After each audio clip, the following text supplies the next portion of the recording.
Hello students, कैसे हो आप सभी। तो लास्ट वीडियो में मैंने आपको रिसीव एंड पेमेंट अकाउंट बनाना सीखा था, जिसमें मैंने उसके बारे में डिटेल में समझाया था और उसके अकाउंट को समझाया था। यदि आपने उस वीडियो को मिस कर दिया है तो ऊपर आई बटन पे उसका लिंक शो हो रहा होगा, आप उस वीडियो को देख सकते हैं। आज हम इनकम एंड एक्सपेंडिचर अकाउंट समझने वाले हैं और इस वीडियो में मैं इसको डिटेल में समझाने वाला हूं कि इनकम एंड एक्सपेंडिचर अकाउंट होता है क्या है एंड इसके फॉर्मेट को।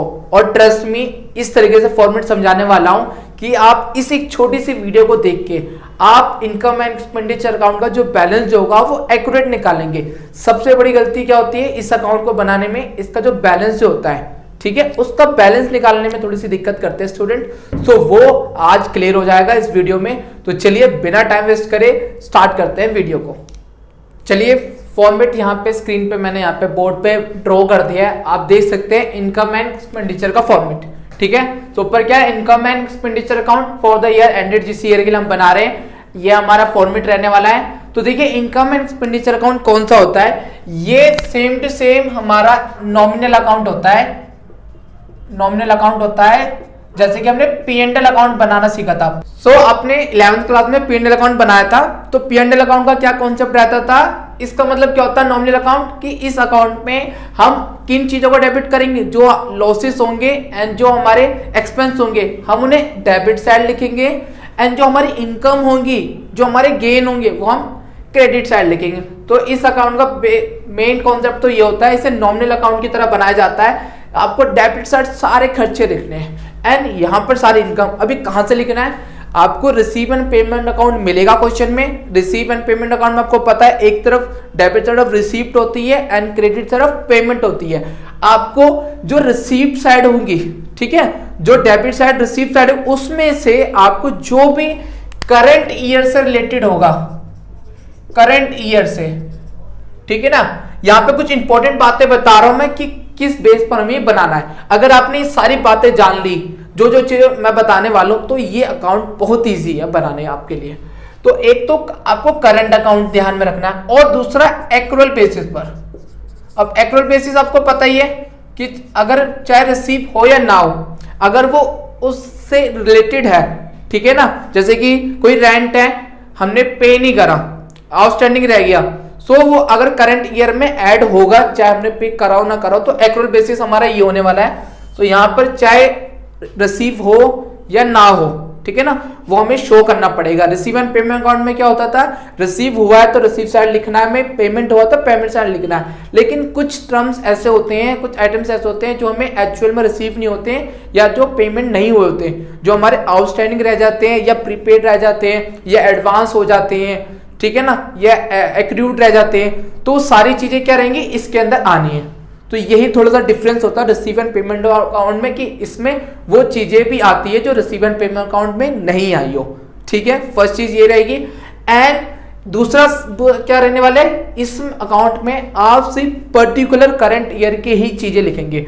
जो हमारा फाइनेंशियल पीरियड आपको मिलेगा, आप सिर्फ उस पीरियड के दौरान जो हमें रिसीव हुआ होगा, जो हमारी इनकम होगी, वो यहाँ डालनी है और एक्सपेंडिचर यहाँ पर। अब इसमें भी एक चीज याद रखना, सभी इनकम को हमें यहाँ नहीं लिखना, सभी एक्सपेंडिचर को हमें यहाँ नहीं लिखना, हमें ओनली रिवेन्यू आइटम्स, ठीक है ना, जो रिवेन्यू आइटम्स होंगे। रिवेन्यू आइटम बताए थे मैंने, देखिए दो तरीके से नेचर होते हैं, एक रिवेन्यू होता है और एक कैपिटल होता है। रिसीव एंड पेमेंट अकाउंट में कैपिटल एंड रिवेन्यू दोनों आते हैं। इस अकाउंट में सिर्फ हमारा रिवेन्यू आइटम आएगा। ठीक है, रिवेन्यू आइटम मींस जो हमारा मेनली इनकम से रिलेटेड होता है, जो हमारी इनकम को इंक्रीज करता हो या डिक्रीज करता हो, जो हमारा मेनली पर्पस बिजनेस के लिए होता है। ठीक है, कैपिटल वाला क्या होता है, वो हमारी एसेट्स को या कैपिटल में इंक्रीजिंग या डिक्रीजिंग लाता है। लेकिन रिवेन्यू में कैपिटल में नहीं, मेनली हमारे प्रॉफिट एंड लॉस में इफेक्ट डालता है। तो वो हमारा रिवेन्यू आइटम्स होता है, जो हमारे प्रॉफिट एंड लॉस को इफेक्ट करता हो, वो रिवेन्यू आइटम्स होते हैं। तो हमें सिर्फ इस अकाउंट को बनाने के लिए तीन बातें आपको ध्यान में रखनी है। करंट अकाउंट वाली बात, एक्रूअल बेसिस पर होने वाला ये अकाउंट, एंड इसमें रिवेन्यू आइटम्स ही हम लिखेंगे। ठीक है, गॉट इट, ये चीजें तीन चीजें आपको क्लियर हो गई होंगी। ठीक है, अब फॉर्मेट देखते हैं। यहाँ पर देखिए पहले एक्सपेंडिचर अकाउंट को समझा देता हूँ फटाफट। मैंने यहाँ पर हर एक चीज नहीं लिखी है, कुछ चीजें मिसिंग रहेंगी, वो सारी चीजें फ्लक्चुएट होती रहेगी अकॉर्डिंग टू योर क्वेश्चन। जो हमें क्वेश्चन मिलेगा हमें उसमें से देख लेना चाहिए कि हमें क्या क्या एक्सपेंडिचर होना है, ठीक है। तो यहाँ पे कुछ मेनली मैंने कोशिश करी ज्यादा से ज्यादा एक्सपेंडिचर के जो नाम है मैंने यहाँ पे मेंशन करें। तो सबसे पहले क्या, कंज्यूमेबल मटेरियल्स, ये आप बनाना निकालना भी सीखोगे। कंज्यूमेबल मटेरियल्स हमारे बिजनेस में कुछ ऐसे एसेट्स या फिर कुछ ऐसे हमारे आइटम्स होते हैं जो कंज्यूम होते हैं, ठीक है ना। जैसे कि फॉर एग्जांपल अगर कोई मेडिकल वाला एनपीओ है, ठीक है, वहां पे मेडिसिन कंज्यूम होती है, मेडिसिन यूज होगी। या कोई स्पोर्ट्स है तो उसमें स्पोर्ट्स के सामान इक्विपमेंट जो होते हैं वो कंज्यूम होते हैं, है ना। तो ऐसी चीजें क्या होती हैं, उनका भी हमें प्राइस निकालना पड़ता है, वो भी तो खर्चे हैं भाई। हमारे पास 1000 का स्टॉक था डे 1 में, लेकिन जब डे लास्ट आया तो वो 500 का रह गया, तो उसमें 500 रुपए का जो यूज हुआ है वो इसमें शो करना पड़ेगा, ठीक है। तो यहाँ पे कंज्यूमेबल मटेरियल, इसको अलग से बनाना भी सिखाऊंगा, इसकी एक वीडियो और आने वाली है, इसलिए चैनल को सब्सक्राइब रख लेना, क्योंकि यहाँ पे जो जो मेन चेंज पाते हैं उसके लिए भी पर्टिकुलर वीडियो आने वाली है। तो कंज्यूमर मटेरियल निकालना भी सिखाऊंगा मैं। अभी के लिए समझो यहाँ पे कंज्यूमर मटेरियल आना है जो हमने करंट ईयर में कंज्यूम करा होगा, ठीक है। चलिए नीचे आते हैं, इंटरटेनमेंट एक्सपेंस। कोई भी इंटरटेनमेंट एक्सपेंस कर लिया हमने अपने एनपीओ में, कोई भी गेम वेम करा लिया या किसी को लेके आ गए तो उसने इंटरटेनमेंट करा, उसका खर्चा देना पड़ेगा हमें उसे। तो इंटरटेनमेंट एक्सपेंस, रेंट, भाई हम एनपीओ चला रहे हैं तो भाई कुछ चीजें हम बिजनेस रन करने के लिए कुछ चीजें हम हायर करते हैं तो रेंट देना पड़ेगा, रेंट आ जाएगा। म्युनिसिपल टैक्स, नॉर्मल टैक्स हमें देना पड़ता है, ठीक है ना। अगला प्रिंटिंग एंड स्टेशनरी, ये आ जाएगा इसके अंदर।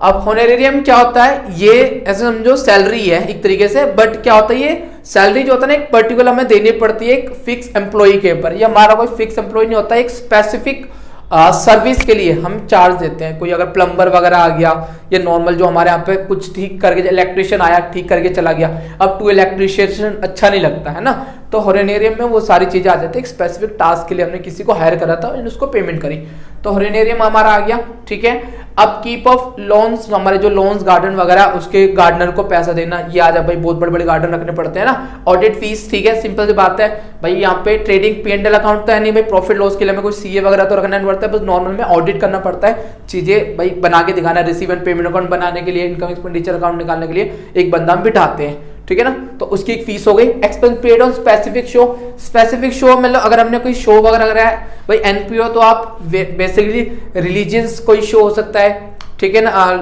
कोई भी रिलीजन को प्रमोट करने के लिए भाई कोई शो कर दिया, नौटंकी वगैरह नाटक वगैरह करते हैं ना, तो ऐसे कुछ भी आप ले सकते हो। तो वो एक्सपेंस का जो हुआ स्पेसिफिक शो जो हुआ, ठीक है ना। एंड इसके बाद क्या, to depreciation on fix asset, जो फिक्स एसेट पे डेप्रिसिएशन, ये बच्चों वाली बात हमें पता ही है, वो लग जाएगा, ठीक है। तो यहाँ पे मेन कॉमन चीजें मैंने यहाँ पे बता दी है। अब यहाँ पे क्या आ रहा है, सरप्लस। देखिए इनका जो बैलेंस जो होगा, बैलेंस माने कि अगर इनमें से देखिए कोई ना कोई एक साइड एक्सेस होगी, या तो इनकम साइड एक्सेस होगी, एक्सपेंडिचर अकाउंट। अब जो साइड ज्यादा होगी उसी से हमें आ रहा, या तो जो बैलेंस होगा हम उस बैलेंस को सरप्लस बोलेंगे या डिफिसिट बोलेंगे। इन दोनों में से कोई एक चीज ही निकल के आएगी, याद रखना, या तो ये निकल के आएगी या ये निकल के आएगी। सरप्लस कब होगा, जब हमारा एक्सेस ऑफ इनकम, मतलब हमें इनकम ज्यादा मिली हो, ठीक है, ओवर एक्सपेंडिचर मतलब खर्चे कम इनकम ज्यादा, तब हमें क्या होगा, सरप्लस होगा, ठीक है। तो यहाँ पे सरप्लस जो बैलेंस होगा उसे हम सरप्लस कहेंगे, और यहाँ पर वो इन दोनों का डिफरेंस जो होगा वो यहाँ पर आ जाएगा, ठीक है।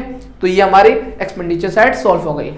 दूसरी तरफ देखिए, इनकम तरफ में देखते हैं, ठीक है ना। और याद रखना सबका सब यहाँ पे करंट ईयर से होना चाहिए। अगर कोई भी जैसे कि रेंट में आ जाता है कभी कभार, कंज्यूमर मटेरियल में तो आता ही आता है, तो अगर कोई रेंट आपको दिख रहा है कि कोई रेंट आउटस्टैंडिंग है, फॉर एग्जांपल हमारा करंट ईयर जो है ना 31 मार्च 2090 कर लेते थे, ठीक है ना। सो हमारा पीरियड क्या रहेगा, हमारा पीरियड होगा 18 and 90, है ना। तो ये हमारा करंट ईयर हो जाएगा। अगर इससे पहले का कोई रेंट है जो हम अब पे कर रहे हैं, अगर हम अब पे कर रहे हैं, ठीक है, तो वो क्या हो जाएगा, डिटेक्ट हो जाएगा, माइनस किया जाएगा हमारे इस रेंट में से, इस तरीके से, ठीक है ना। अब जो पिछले साल का रेंट होगा भाई, जो रह गया उसे तो आउटस्टैंडिंग ही बोलते हैं। सो जो पिछले साल का जो डे 1 में जो मिलेगा उसे बोलते हैं ओपनिंग आउटस्टैंडिंग, ओपनिंग आउटस्टैंडिंग, तो वो माइनस हो जाएगा। लेकिन अगर करंट ईयर भी हम कोई रेंट दे नहीं पाते, भाई हमने नहीं करा, हमने अपने लैंडलॉर्ड को बोल दिया कि हम बाद में देंगे, तो अगर हमने पे नहीं करा, ठीक है ना, लेकिन वो दिखाना पड़ेगा खर्चा, क्योंकि हम क्या बनाएंगे, एक्रूअल बेसिस पे बनाएंगे। तो अगर कोई रेंट रह जाता है ईयर एट द एंड, ठीक है भाई 500 रुपए रह गए, तो वो हो जाएगा क्लोजिंग आउटस्टैंडिंग। क्या रह जाएगा, क्लोजिंग आउटस्टैंडिंग। देखिए दो तरीके आउटस्टैंडिंग होने वाली है, ओपनिंग एंड क्लोजिंग। जो डे 1 में मिले बिजनेस के स्टार्टिंग में वो ओपनिंग, एंड जो ईयर द एंड लास्ट में वो क्लोजिंग, ठीक है। तो एक्सपेंस में याद रखना, ओपनिंग आउटस्टैंडिंग जो होगा माइनस होगा एंड क्लोजिंग आउटस्टैंडिंग ऐड होगा एक्सपेंस में, ठीक है। हर किसी में ये नहीं अरे सर ने बताया ओपनिंग आउटस्टैंडिंग प्लस होता है, प्लस कर दो, वो माइनस होता है। चीजें देखनी पड़ेगी, अगर एक्सपेंस है तो उसी में सिर्फ ओपनिंग आउटस्टैंडिंग लेस होगा and closing outstanding minus add होगा, सॉरी, ठीक है। तो ये दो चीजें यहाँ पर, जैसे सपोज मान लीजिए रेंट हमें दे रखा था और कुछ चीजें हमारे यहाँ पे माइनस करने के लिए थी, फॉर एग्जाम्पल 500 रुपये माइनस करने के लिए थी और 300 रुपये 200 रुपये ऐड करने को था। तो यहाँ पे इस तरीके से यहाँ पे एक बैलेंस दे देते हैं। सपोज मान के चलो हमें 1000 हमारा payment show, receive and payment account में पेमेंट सिर्फ 1000 शो रहा था, एंड ये 500 रुपये जो है ओपनिंग आउटस्टैंडिंग एंड क्लोजिंग है 200। सो देखिए 1000 में 500 माइनस हुए तो 500 बचे एंड 200 प्लस, तो यहाँ पे 700 हम लिखेंगे। क्लियर है ये बात, ठीक है। रेंट वाली बात क्लियर हो गई। यहाँ पे सब में सेम यही होगा, चाहे रेंट हो चाहे म्युनिसिपल ऑर्गेनाइजेशन हो, अपकीप ऑडिट फीस, सब में यही होने वाला है। चलिए आ जाते हैं इनकम तरफ। इनकम में सबसे ज्यादा इंपॉर्टेंट आने वाला है सब्सक्रिप्शंस के ऊपर। इसका अकाउंट भी बनाया जाता है, वो भी मैं सिखाऊंगा अपनी एक छोटी सी वीडियो जिसमें पर्टिकुलर इसके ऊपर होने वाली है, ठीक है ना। अब सब्सक्रिप्शन में क्या होता है ना, हमारे देखिए ये क्या होता है, एक एनुअली पेमेंट होती है, तो कुछ मेंबर जो होते हैं ना भाई लेट कर देते हैं या जल्दी भी कर देते हैं। कुछ होते हैं जो एडवांस में पे कर देते हैं, कुछ होते हैं जो करंट ईयर का छोड़ देते हैं, रह जाता है उनका। तो इसमें भी आउटस्टैंडिंग वाली बात आएगी और एडवांस वाली बात आएगी। इसमें भी दो तरह की आउटस्टैंडिंग, दो तरह की एडवांस, जो डिटेल में आगे समझने वाले हैं। तो जो सब्सक्रिप्शन करंट ईयर से रिलेटेड होगा सिर्फ वो ही हम यहां डालेंगे, ठीक है ना। अब वो चाहे ना भी मिला हो, याद रखना, अगर वो चाहे ना भी मिला हो, कहीं अरे करंट ईयर में सिर्फ इतना ही मिलना था, ये मिला, अगर उसमें कुछ अमाउंट ना मिला हो, अगर क्योंकि एक्रूअल बेसिस पे चलता है, तो क्लोजिंग अगर आउटस्टैंडिंग भी रहता है तो वो भी हम यहाँ पे, ठीक है। तो सब्सक्रिप्शन में सिर्फ करंट ईयर से हमें रिलेटेड है, चाहे वो मिला हो या ना मिला हो, हमें दिखाना पड़ेगा कि हमारा इतना टोटल सब्सक्रिप्शन बनता है। ये ग्रांट्स रिसीव है। ग्रांट्स क्या होता है ना, ये भी क्या होता है ना, एक रिकरिंग नेचर होता है, मिलता रहता है गवर्नमेंट की तरफ से, ठीक है ना, हमारे एनपीओ को। तो इसे नॉर्मल हम डोनेशन की तरह भी ट्रीट करते हैं, इसलिए से हम यहाँ डालते हैं। तो अच्छा याद भी रखना, अगर कोई स्पेसिफिक हो ना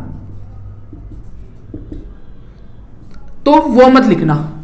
अगर ग्रांट्स के आगे पीछे कोई बात आ जाए, grants for building, grants for कोई चैरिटेबल काम के लिए आ रहा है, तो वो वाले को नहीं शो करना, वो स्पेसिफिक है, वो हमारा बैलेंस शीट में जाएगा लायबिलिटी साइड, ठीक है ना। तो वो मत लिखना। अगर कुछ भी इंफॉर्मेशन नहीं है, नॉर्मल ग्रांट्स लिखा है, गवर्नमेंट ग्रांट्स, तो आप डालिए, ठीक है ना। हम उसे जनरल डोनेशन की तरह ट्रीट करते हैं। एंट्रेंस फीस, ठीक है, एंट्रेंस फीस भी वैसे तो वन टाइम होती है, लेकिन हम इसे भी एक तरह से रिकरिंग नेचर समझते हैं, हर एनुअल हमें मिलती रहती है, ठीक है ना। हम इसको भी शो करेंगे।